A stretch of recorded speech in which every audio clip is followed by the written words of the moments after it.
Bismillahirrahmanirrahim. Assalamualaikum warahmatullahi wabarakatuh.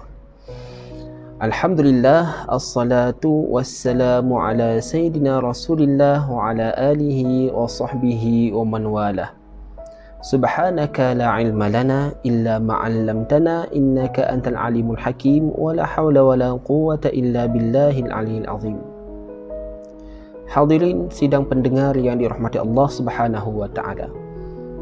Pada 17 Ramadan menyaksikan kepada kita akan dua peristiwa yang besar di dalam sejarah Islam.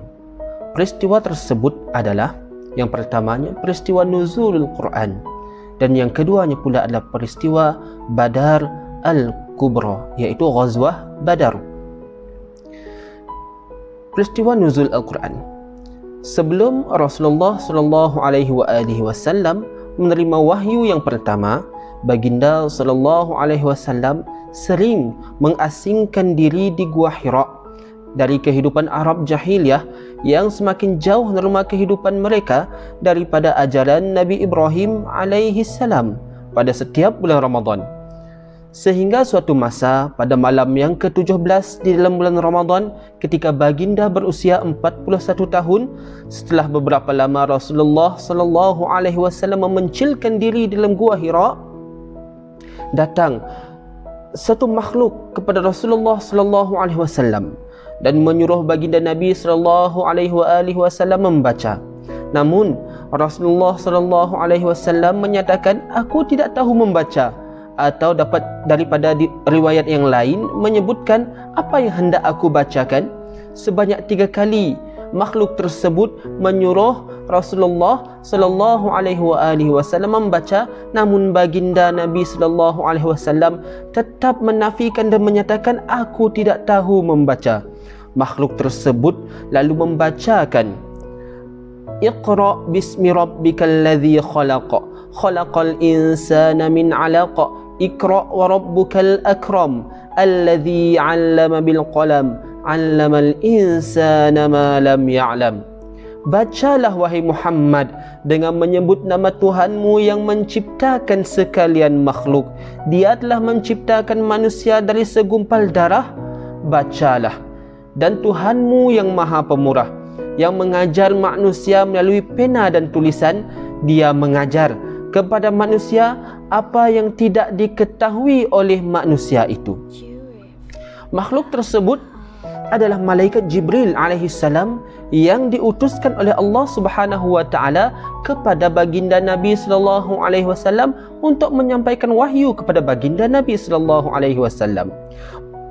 Kemudian pada 17 Ramadan, pada hari yang sama, di tahun kedua Hijrah, umat Islam diuji dengan sebuah peperangan menentang kaum musyrikin Makkah, yang mana bilangan tentera Islam pada ketika itu cuma 313 orang menentang 1000 orang kufar Quraisy yang lengkap bersenjata.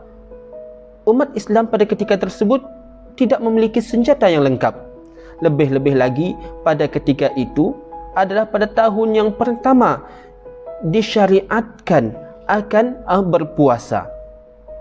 Perkara tersebut, peperangan tersebut tidak menggentarkan umat Islam kerana mereka yakin dengan janji Allah Subhanahu wa taala seumpama yang disebutkan di dalam surah Ali Imran ayat ke-123. "Walaqad nasarakumullahu bi Badrin wa antum adhillah fattaqullaha la'allakum tashkurun." Dan sesungguhnya Allah telah menolong kamu mencapai kemenangan di dalam perang Badar sedang kamu berkeadaan lemah, yakni kerana sedikitnya bilangan kamu dan kurangnya alat peperangan kamu. Oleh itu bertakwalah kamu kepada Allah supaya kamu bersyukur akan kemenangan yang kamu kecapi melalui perang Badar tersebut. Apatah lagi ketika Nabi Muhammad sallallahu alaihi wasallam memarakkan api perjuangan di dalam dada tentera Islam dengan sabdaan baginda, "Wallazi nafsi biyadihi la yuqatiluhumul yawma rajulun fayaqtulu sabiran muhtasiban muqbilan ghayra mudabbiran ala adkhalahu Allahul jannah. Demi Tuhan yang jiwaku dalam genggamannya, sesiapa yang memerangi mereka, yakni tentara orang musyrik itu pada hari ini, kemudian dia terbunuh dalam keadaan penuh kesabaran dan ikhlas, terus maju dan tidak lari dari medan pertempuran, pasti Allah akan memasukkannya ke dalam syurga. Mendengar sabdaan Nabi SAW tersebut, maka semaraklah api semangat untuk menentang kaum kufar, sehingga kan tentera muslim berjuang bermati-matian menentang kufar Quraisy bagi menegakkan syiar Islam, sehingga rebah pemimpin-pemimpin Quraisy pada ketika itu, dan ada di antara mereka menyerah kalah, dan terdapat daripada mereka mengundurkan diri dari medan perang Badar. Justru kedua-dua peristiwa ini, yaitu peristiwa nuzulul Quran dan peristiwa perang Badar, membenarkan lagi akan firman Allah Subhanahu wa taala di dalam surah Al-Baqarah ayat 185 yang bunyinya adalah Syahrul Ramadan alladzi unzila fihi al-Quran hudan lin-nasi wa bayyinatin minal huda wal furqan, yaitu masa yang diwajibkan kamu berpuasa ialah pada bulan Ramadan, yang mana di dalamnya telah diturunkan Al-Quran menjadi petunjuk dan menjelaskan perbezaan antara yang benar dengan yang salah. Hal ini kerana Al-Quran itu diturunkan untuk menjadi petunjuk kepada umat Islam, manakala peperangan Badar itu menjadi pemisah antara yang benar dan yang salah.